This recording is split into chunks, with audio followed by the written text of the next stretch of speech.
Hola a todos, nuevamente aquí para compartirles un resumen del capítulo 20 del diario de Jorge Fox, titulado Casamiento en el Sur, año 1669 hasta 1671.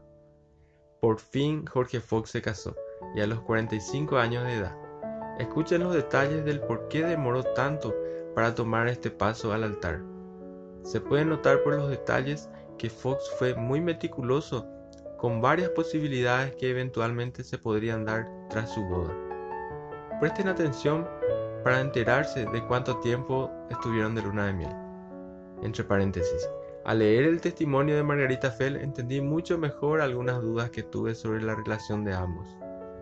En estos tiempos, poco después de su boda, le ocurrió algo a la esposa de Fox en su ausencia.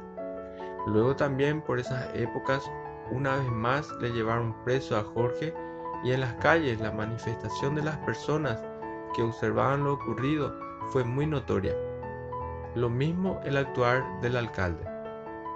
Una vez más, Fox se enfermó y muchos pensaron que iba a morir, pues sufrió mucho. Que disfruten el audio. Suscríbanse para apoyar al canal. Que Dios le bendiga y hasta la próxima.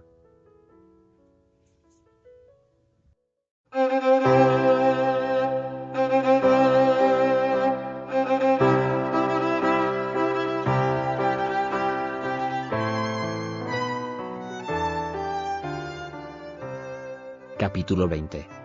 Casamiento en el sur. Años 1669 hasta 1671.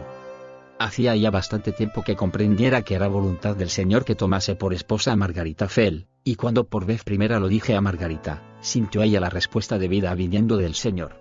Pero si bien el Señor me había revelado esto, no me había entonces dado mandato de llevarlo a cabo, a pesar de que la gente mucho había hablado de ello y algunos andaban en gran confusión sobre el asunto. En consecuencia había yo dejado la cosa de lado, pero ahora, estando en Bristol, y encontrándome allí con Margarita Fell, me reveló el Señor que el matrimonio debía de llevarse a cabo. Luego que lo hubimos discutido, le dije que de estar ella también conforme, en que la cosa se efectuase, tenía primero que llamar a sus hijos. Le hizo así y cuando vinieron, les pregunté, a las hijas y a los yernos, si estaban de acuerdo con nuestro proyecto, y todos expresaron varias veces su satisfacción por que se realizara. Pregunté entonces a Margarita si había cumplido y ejecutado el testamento de su marido, con respecto a sus hijos, y me replicó que eso los hijos ya lo sabían. Por donde pregunté a los hijos si, en el caso de que su madre contrajese matrimonio, tenían ellos algo que perder, y a Margarita si tenía que responder a sus hijos de haber hecho algo diferente a lo que se decía en el testamento. Dijeron los hijos que su madre les había doblado la herencia y que desearían que no se hablase más de ello, a lo cual les respondí que como yo era muy sencillo quería que todas las cosas se hiciesen con sencillez, ya que no estaba buscando ninguna ventaja material para mí. Después de haberlo comunicado a los hijos de Margarita, anunciamos a los amigos, en privado y en público, nuestra intención de contraer matrimonio, lo cual les causó gran satisfacción y muchos hubo que dieron testimonio de que era cosa de Dios. Y habiéndose después fijado fecha para una reunión, en la casa donde se celebraban las reuniones públicas en Broadmead, en Bristol, para llevar a cabo nuestro proyecto, nos tomamos uno a otro, uniéndonos el Señor en honorable matrimonio, en el pacto infinito y en la semilla de vida inmortal. Se leyó públicamente un certificado en que constaban las cláusulas del matrimonio, firmado por los parientes y por la mayoría de los antiguos amigos de aquella ciudad y de diferentes lugares de la nación. Nos quedamos en Bristol cerca de una semana y, separándonos después, en el Señor, volvimos a entregarnos al cumplimiento de nuestra misión. Margarita volvió a su casa, hacia el norte, y yo como antes seguí mi camino en la obra del Señor.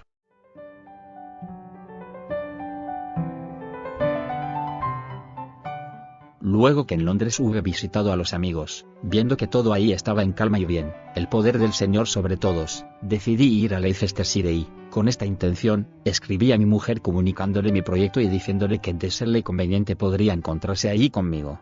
Pero en lugar de encontrarme con ella, me enteré de que la habían sacado de su casa y llevado otra vez a la prisión de Lancaster, en virtud de una orden que se habían procurado del rey y de su consejo, que la mandaba a prisión por el veredicto anteriormente pronunciado en contra de ella, a pesar de que el año anterior, los mismos, la habían librado de cumplir esta condena. En vista de esto, así que hube visitado a los amigos hasta llegar a Leicestershire, regresé a Londres. Así que llegué a Londres di gran prisa a María Lower y a Sarah Fell, hijas las dos de mi mujer. para que fuesen a ver al rey, le hiciesen saber de qué manera trataban a su madre y viesen de conseguir que la absolvieran definitivamente, para que así pudiese disfrutar de su nuevo estado y vivir libre sin que nadie la molestase.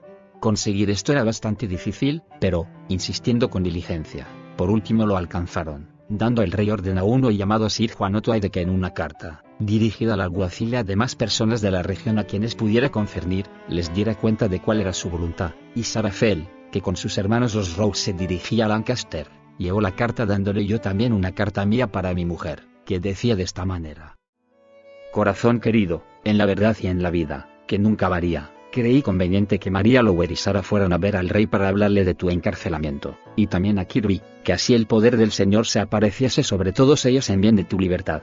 Fueron a ver al rey y luego pensaron en marcharse, mas yo creí mejor que se quedasen un poco más de tiempo para que siguieran el curso de su petición hasta que se hubiese obtenido, lo cual hace ahora conseguido y junto con esta carta te lo envío.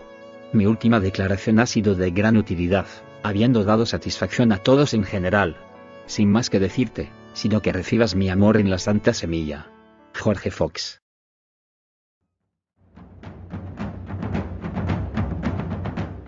Después de haber estado por el campo, volví a Londres y, yendo por la calle, oí el redoblar de los tambores para que cada familia enviase un soldado a las bandas disciplinadas, para que en ellas estuviera dispuesto, por haberse puesto en vigor el acta del conventículo. Habiéndome propuesto ablandar a los magistrados, y evitar toda aspereza en la ejecución del acta antes mencionada, escribí unas líneas a los amigos dándoles fuerza y valor para que se mantuvieran firmes en su testimonio, y soportaran con resignación cristiana y alegría los sufrimientos de que iban a ser víctimas.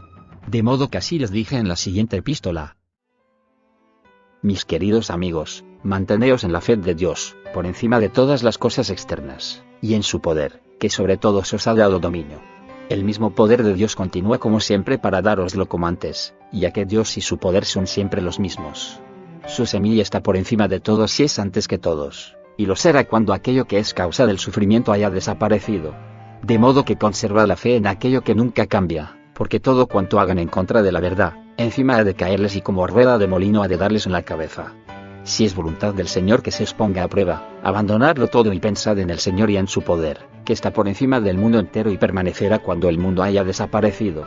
En el poder y verdad del Señor regocijaos sobreponiéndoos a lo que causa el sufrimiento, en la semilla, que ya era antes de que ello fuera, porque la vida, verdad y poder de Dios están por encima de todos. En esto manteneos todos, y si en esto sufrís, es que es voluntad del Señor. Amigos, el Señor os ha bendecido en las cosas externas. Ahora podría ser que el Señor os pusiere a prueba, para saber si vuestra mente está en las cosas externas o en el Señor que os las ha dado. Por consiguiente, manteneos en la semilla, creadora de todas las cosas externas y que está por encima de todas ellas. ¿Qué? ¿No debo acaso rezar y hablar a Dios, con el rostro vuelto hacia la celestial Jerusalén, según es mi costumbre? Estad vigilantes, que Dalila no os corte el cabello y así perdáis vuestras fuerzas, ni descanséis en su regazo para que los filisteos no caigan sobre vosotros de sorpresa. Vuestro descanso lo hallaréis en Jesucristo, de modo que no lo busquéis en nadie más. Jorge Fox. Londres, el día 12 del segundo mes de 1670. El primer día de la semana los amigos se reunieron, como era su costumbre, en el lugar donde cada ministro declaraba a qué reuniones pensaba ir, según se sintiera dirigido a ello. Me preguntaron que a qué reunión pensaba yo ir y les dije, a la reunión de Gracchus Street, porque suponía que sería allí donde primero estallaría la tempestad.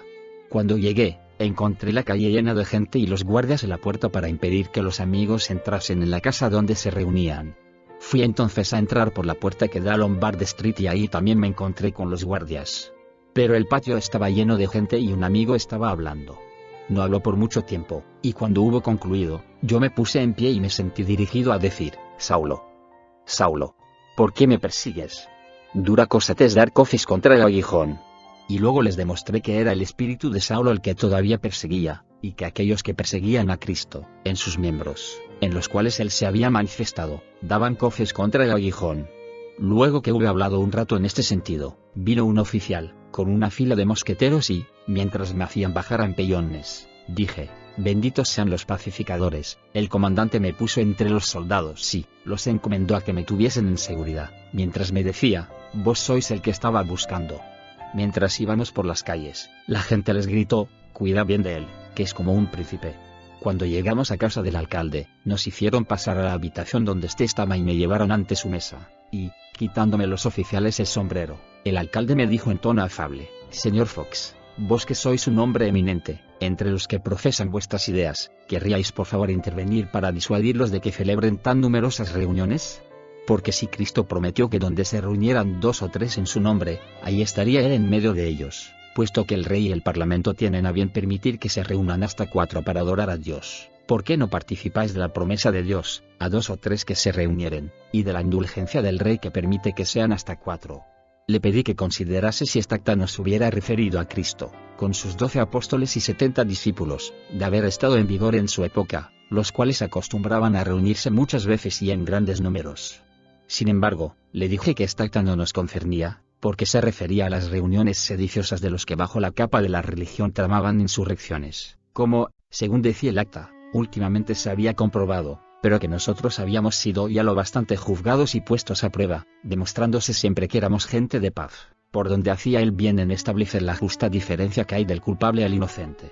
De modo que, siendo nosotros inocentes y no aquellos a quienes el acta se refería, continuaríamos celebrando nuestras reuniones como era nuestra costumbre, y le añadí que estaba convencido de que en conciencia bien sabía él que éramos inocentes. Después de algunas otras razones, tomó nuestros nombres y domicilios y finalmente nos puso en libertad.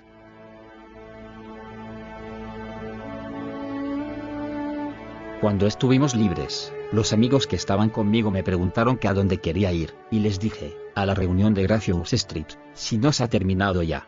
Cuando llegamos, casi todo el mundo se había marchado y solo quedaban algunas personas ante la verja. Fuimos entonces a casa de Gerardo Robert, y mandé a buscar noticias de lo que había pasado en las otras reuniones de la ciudad, y, según me dijeron, en unas, habían echado a los amigos fuera del lugar donde se reunían, y en otras, los habían llevado presos, aunque los pusieron en libertad a los pocos días. Fueron aquellos días gloriosos, en que el poder del Señor descendió sobre todos y su verdad infinita alcanzó gran renombre, porque así como iban llevándose a los que hablaban en las reuniones, así eran otros dirigidos por el Señor a subirse y tomar la palabra, ante la admiración de la gente, y además, muchos baptistas y otros sectarios, que habían abandonado sus reuniones públicas, vinieron a ver cómo los cuáqueros se mantenían firmes. Al cabo de algún tiempo, empezó a disminuir en Londres el furor de la persecución, celebrándose las reuniones con más tranquilidad, y cuando hube terminado en la ciudad, me fui al campo a visitar a los amigos. En Reading la mayor parte estaban en la cárcel y allá fui a visitarlos. Hacía ya un rato que estaba con ellos, cuando se reunieron todos los amigos que estaban presos, viniendo también varias otras personas, de modo que tuve una buena oportunidad para declararles la palabra de vida, dándoles valor para que permaneciesen en la verdad, y se reconfortaron sintiendo entre ellos la presencia y el poder del Señor. Cuando se hubo terminado la reunión, como el carcelero sabía que estaba yo ahí, los amigos comenzaron a preocuparse, pensando en la manera como podría volver a salir libre de la prisión. Mas luego que hube pasado un rato con ellos, cenando en su compañía, bajé las escaleras y, viendo al carcelero en la puerta, metí la mano en el bolsillo, lo cual él bien observó, y con la esperanza de obtener unas piezas de plata, se olvidó de interrogarme. Le di el dinero y le pedí que fuese bueno y afable con mis amigos, que estaban en la prisión, a quienes había yo venido a visitar, y después de esto salí de la prisión.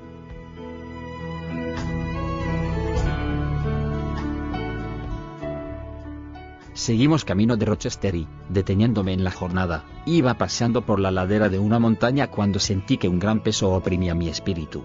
Volví a montar a caballo, mas el peso continuó de tal manera que apenas si podía cabalgar. Finalmente, llegamos a Rochester, pero estaba yo muy falto de fuerzas, tan cargado iba bajo el peso de los espíritus del mundo, que de tal modo oprimían mi vida. Con dificultad llegué a Gravesend y entré a descansar en una posada, pero apenas si pude comer y dormir. Seguí cabalgando, lleno de desasosiego, hasta Stratford, para ir a casa de un amigo, que se llamaba Guillermo y que había sido capitán. Ahí me acosté sumamente débil y por último perdí la vista y el oído.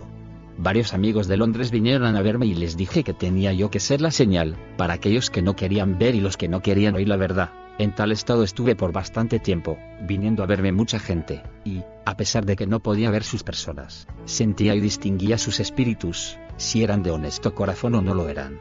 Vinieron a verme varios amigos que eran doctores y querían tratarme con purgantes, mas yo no quise tomar ninguno, pues sabía de antemano que tenía que pasar por muchos padecimientos. La joven Margarita Rose continuó a mi lado y mucho me conmovió su ternura y amor, como también el de la mujer de Eduardo Mann. Dije a los amigos que solo a mujeres que fuesen honestas las dejasen acercarse a mí. Pasé en el lecho varias semanas, bajo grandes sufrimientos, gimiendo con grandes dolores, lleno de pena y opresión. Por todo lo cual mi cuerpo se adelgazó y debilitó de manera que pocos eran los que creían que viviera, marchándose algunos de los que estaban conmigo porque decían que no querían verme morir, y por Londres y por los pueblos se decía ya que había muerto. Mas yo sentí que el poder del Señor me sostenía interiormente.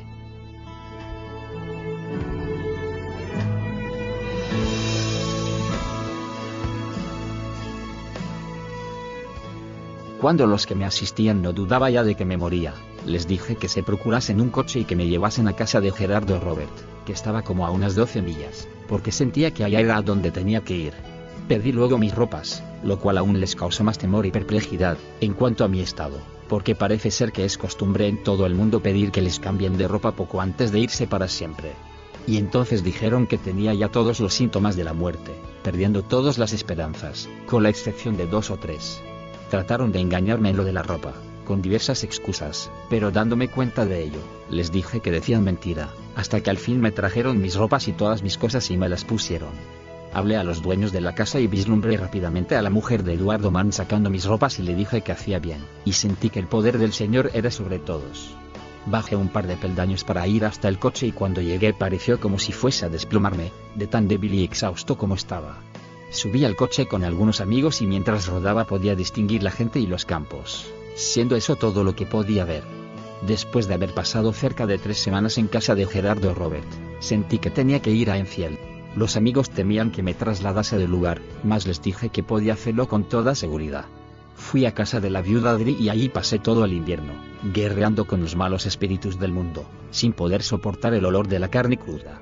En aquel entonces se incitaba a la persecución y se puso en acción a malvados delatores, de modo que un amigo no podía decir unas palabras, en la intimidad de una familia, antes de que se sentaran a comer, sin que alguien no lo delatase. Fueron días de persecución cruel y sanguinaria, mas así como iba calmándose la persecución me iba yo librando de mis sufrimientos. Muchos amigos de gran valía vinieron de cerca y de lejos a verme y a cuidarme, y hacia la primavera empecé a ponerme bien, andando de un lado para otro, ante el asombro de los amigos y de otros. Cuando me hube repuesto, de Enfield fui otra vez a casa de Gerardo Robert y de aquí a Londres, donde, con todo y estar aún muy débil, el Señor me sostuvo y dio fuerzas para que declarase su palabra eterna de vida. Por esta época me sentí dirigido a rogar al Señor de esta manera: Oh Señor Dios Todopoderoso, que la verdad prospere y preservad en la tierra la justicia y la equidad. Hundid toda injusticia e iniquidad, opresión y falsedad, crueldad e ingratitud en la tierra, para que la misericordia y la rectitud puedan florecer. Oh Señor Dios, impón la verdad y presérvala en la tierra. Hunde todo vicio de disolución, prostitución y fornicación, que en la tierra existe, y también este espíritu de violación que es causa de que la gente no te ame. Oh Dios, ni ame sus propios cuerpos ni sus propias almas, dejando de ser cristianos, modestos o humanos. Y, oh Señor, haz que los magistrados sientan en su corazón el deseo de acabar con toda esta impiedad, violencia y crueldad, profanación, blasfemia y juramentos, y acaba también con todas esas casas de prostitución y casas de juego, que corrompen a la juventud y a todo el mundo, y expúlsalos del reino de Dios, donde no puede entrar nada impuro ni tampoco debe venir. Tales cosas llevan la gente al infierno. Y el Señor en misericordia hunde todo eso en la nación, para evitar que tu ira, oh Dios, caiga sobre la tierra. Jorge Fox.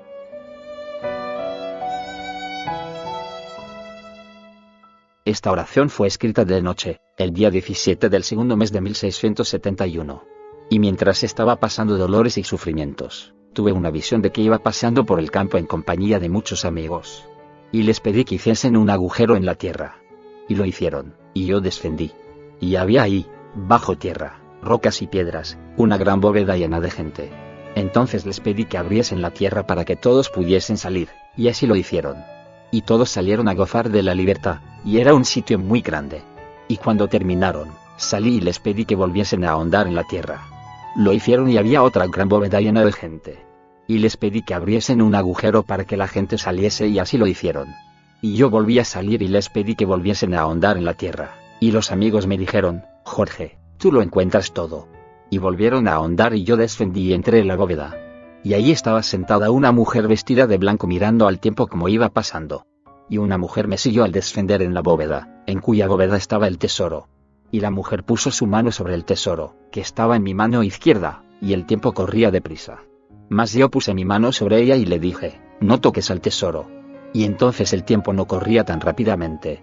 Los que puedan leer estas cosas, no tienen que poseer una naturaleza terrestre y pedregosa, viendo cómo las piedras y la tierra caen sobre el hombre desde el principio, desde que el hombre cayó, dejando de ser a semejanza de Dios, de la rectitud y de la santidad.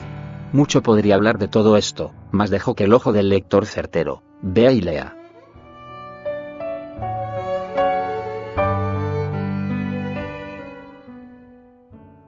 Antes hice mención de que, al recibir la noticia de que mi mujer volvía a estar en la cárcel, había enviado a 2 de sus hijas a ver al rey que éstas habían conseguido de él una orden para el alguacil de Lancaster poniéndola en libertad. Mas a pesar de que yo esperaba que así lo harían, al estallar de repente esta violenta tempestad de persecución, los perseguidores encontraron la manera de seguir teniéndola en la prisión. Pero viendo ahora que la persecución había cesado un tanto, me sentí dirigido a decir a Martha Fisher y a Anna Stringer que fueran a ver al rey para que la pusiera en libertad. Fueron llenas de fe y en el poder del Señor, que les dio gracia ante el rey, el cual autorizó la absolución de Margarita bajo el sello real, quedando libres, ella y sus bienes, después de haber estado 10 años presa y sus bienes confiscados, todo lo cual no se oía muy comúnmente en Inglaterra. Enseguida mandé a Juan Stubbs, con mi caballo, para que le llevase a mi mujer la absolución del rey y una carta mía en que le decía cómo tenía que hacerla llegar a los magistrados, y le hacía saber que sentía que era voluntad del Señor que tenía que irme más allá del mar, a las plantaciones de América, y por consiguiente quería que se diera prisa en venir a Londres, tan pronto como le fuera conveniente, después de conseguir su libertad, pues estaba ya el buque disponiéndose para emprender viaje. Entre tanto fui a Kingston y ahí estuve en casa de Juan Rose hasta que vino mi mujer. Pero como iba a celebrarse la junta anual, me detuve hasta que se hubo celebrado. Fue una gran y bellísima reunión, a la que vinieron muchos amigos, de todas partes del país, porque el poder del Señor fue sobre todos y su siempre alabada semilla de vida, gloriosa e infinita, fue elevada sobre todos. Notas al margen. El matrimonio se efectuó el 27 del octavo mes, octubre, de 1669. 90 amigos firmaron el certificado. El acta del conventículo, que se puso en vigor el 10 de mayo, tercer mes, de 1670, castigaba con multas, encarcelamiento y destierro en el caso de reincidir por tercera vez, a todos los que asistiesen a reuniones de más de 5 personas que tuviesen por objeto rendir algún culto religioso, a no ser el de la Iglesia Episcopal.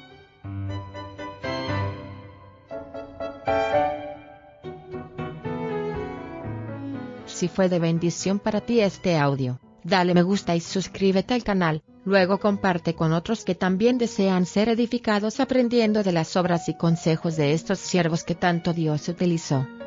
Nuevamente aquí, un canal enfocado para todo aquel que desea invertir su tiempo y corazón para recibir reflexiones e instrucciones basadas en el libro de libros, la Biblia. El mundo pasa, y sus deseos, pero el que hace la voluntad de Dios permanece para siempre. Primera de Juan 2:17.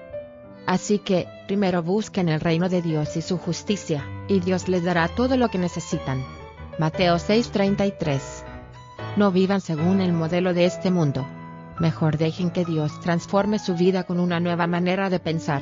Así podrán entender y aceptar lo que Dios quiere y también lo que es bueno, perfecto y agradable a Él. Romanos 12:2.2